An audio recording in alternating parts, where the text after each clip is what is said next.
بسم الله والحمد لله والصلاة والسلام على سيدنا رسول الله صلى الله عليه وسلم. وإن كتاب الله أوسخ شافع وأغنى غناء واهبا متفضلا، وخير جليس لا يمل حديثه وترداده يزداد فيه تجملا.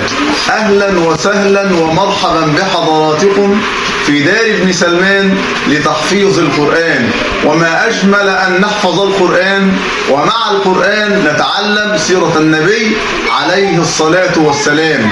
وتحدثنا في الحلقة السابقة عن اسم سيدنا النبي صلى الله عليه وسلم، واليوم نتحدث مع حضراتكم عن زوجات سيدنا النبي صلى الله عليه وسلم. ومعنا ومعكم الطالب محمد أحمد صلاح شمس الدين. محمد أحمد صلاح شمس الدين في الصف الخامس الابتدائي. في الصف الخامس الابتدائي. ونسأل ونقول: كم عدد زوجات سيدنا الرسول صلى الله عليه وسلم؟ 11 زوج. 11 زوج. نريد أن نتعرف عن أسماء زوجات سيدنا النبي صلى الله عليه وسلم.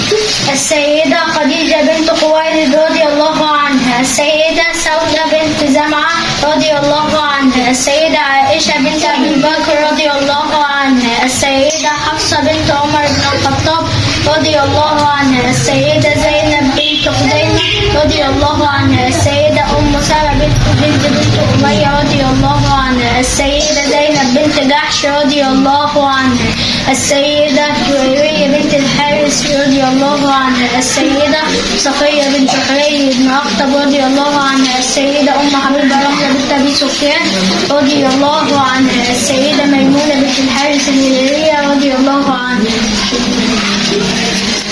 أنا أحبك يا محمد يا إمام الأنبياء، أنا أحبك يا حبيبي يا سراجا من ضياء، في المآذن في الصلاة ذكره زان الشفاء، فعليك الله صلى والملائكة الكرام، فسلام واحترام لك يا خير الأنام. سبحان ربك رب العزة عما يصفون، وسلام على المرسلين، والحمد لله رب العالمين.